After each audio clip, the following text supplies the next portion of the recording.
ইবাদতের স্বাদ নষ্ট হয়ে যায় চোখের জুনার কারণে। কিসের কারণে? আমি আপনাদেরকে আল্লাহর উপরে ভরসা করে বলছি, যদি কেউ ইবাদতের স্বাদ পান না এই অভিযোগ করেন, আপনি টানা 10 দিন 20 দিন এই চোখ দিয়ে হারাম কোন পর্ণার দিকে তাকাবেন না, কোন মিউজিক কোন গান শুনবেন না, মোবাইলেও না, মোবাইলের বাইরেও না, টেলিভিশনেও না, কোনো দিকেই না।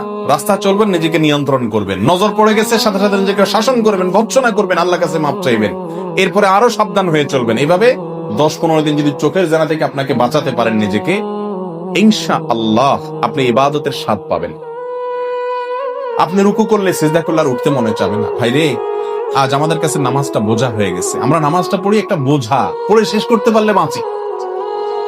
সাহাবায়ে কেরাম, এমনকি আমাদের প্রিয় নবী করিম সাল্লাল্লাহু আলাইহি ওয়াসাল্লাম কিভাবে নামাজ পড়তেন জানেন? আম্মা জান আয়েশা বলেন, তিনি যখন রাতের জন্য নামাজ পড়তেন, লা তাসআল আন হুসনিহিন্না ওয়া তুলিহিন্না, নবীজির রাতের নামাজের কি সৌন্দর্য ছিল, আর বলো না। যখন তিনি দাঁড়িয়ে কিরাত পড়তে থাকতেন, এত লম্বা সময় পড়তেন, আমরা মনে করতাম হায়রে রুকুতে আর যাবেন না মনে হয়।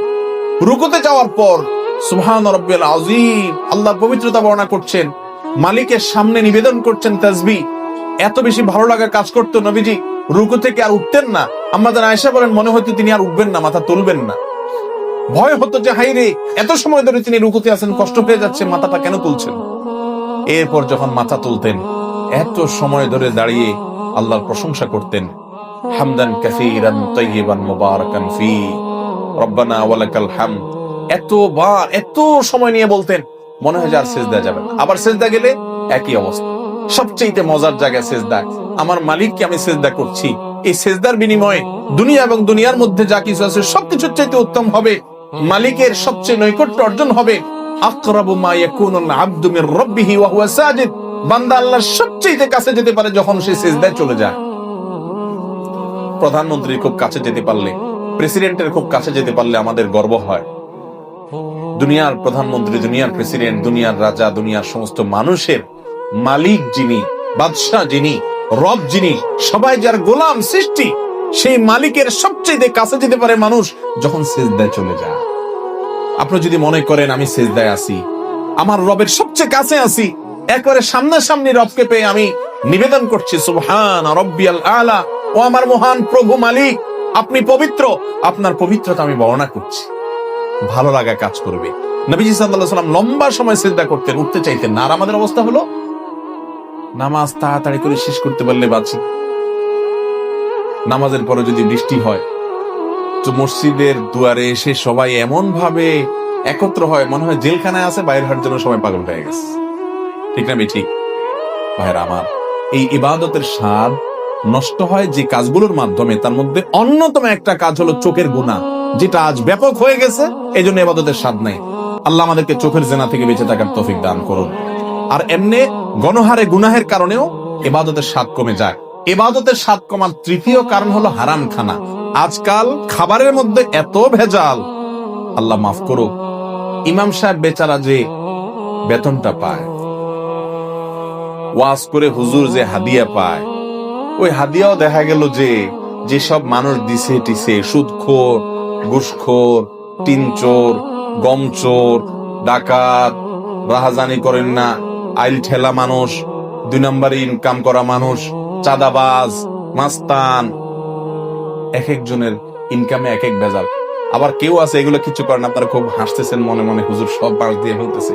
আপনি নিজেও যে বাঁশ খাওয়ার লোক, আপনি বোনের হক দেন নাই, ফুফুর হক দেন নাই বাপের সম্পত্তিতে, তাহলে আপনিও হারামখোর, আমিও হারামখোর হয়ে যাব যদি এই কাজ করি। ঠিক না ঠিক? এই হারাম খাওয়ার কারণে ইবাদতের স্বাদ পাওয়া যায় না। 3টা জিনিস বললাম, চোখের জিনা থেকে বাঁচা, সকল গুনাহ থেকে বাঁচার চেষ্টাটা করতে থাকা, আর বিশেষভাবে আমি যা খাবো উপার্জন করব এটা যেন হারাম না হয়, এই দিকটা চেষ্টা করা। এই 3টা কাজ করেন, আল্লাহর কসম ইবাদতের স্বাদ এমন পাবেন, আপনাকে ইবাদত থেকে গুলি করে কেউ সরাতে পারবেন। আল্লাহ এমন এক দিল দিয়েছেন আমাকে, এই অন্তরের চতুর্পাশ দিয়ে বড় বড় রাজা বাদশাদের রাজত্ব, এগুলো ঘুরঘুর করে ঘুরতে থাকে, কিন্তু ভেতরে ঢোকার চান্স পায় না। এর মানে বুঝছেন?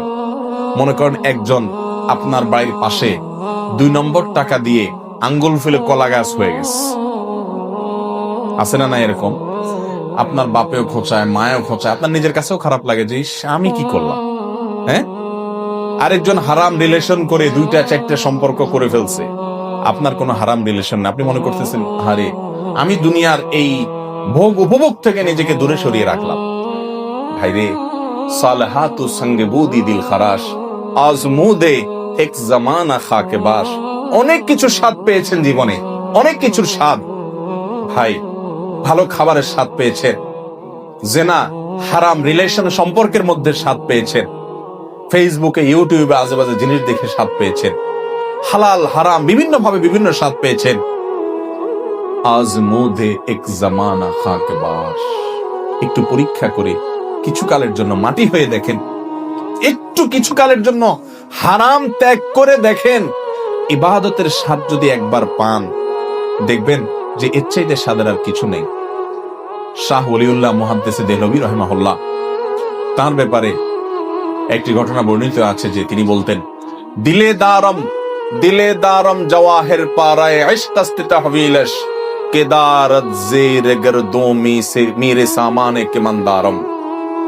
তো তিনি বলেছেন, আমার অন্তরে এগুলার লোভ, মোহ, পদ, টাকা পয়সা, অমুকে রাজনীতি করতে করতে বিশাল নেতা হয়ে গেছে, এখন তার দেখে কে আর পয়সা ক্ষমতা, কিন্তু আমি তো সেই জায়গায় পড়ে থাকলাম।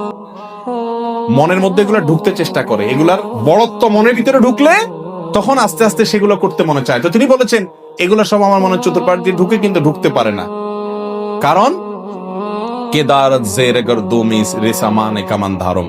ও দুনিয়ার বাদশারা, ও মোগল সম্রাটেরা, আমি যে অন্তর রাখি, এই অন্তরে আল্লাহর ইবাদত করে যেই পরিমাণ নিজেকে ধনী মনে হয়, তোমাদের কাছে যত কিছু আছে এগুলো সব আমার কাছে তুচ্ছ মনে হয়, এগুলোর কোনো মূল্য আমার কাছে নাই, তোমরা এগুলো অনেক বড় কিছু মনে করো। মুসলমানের নজর হবে সেরকম, এগুলো কল্প কাহিনী মনে হবে।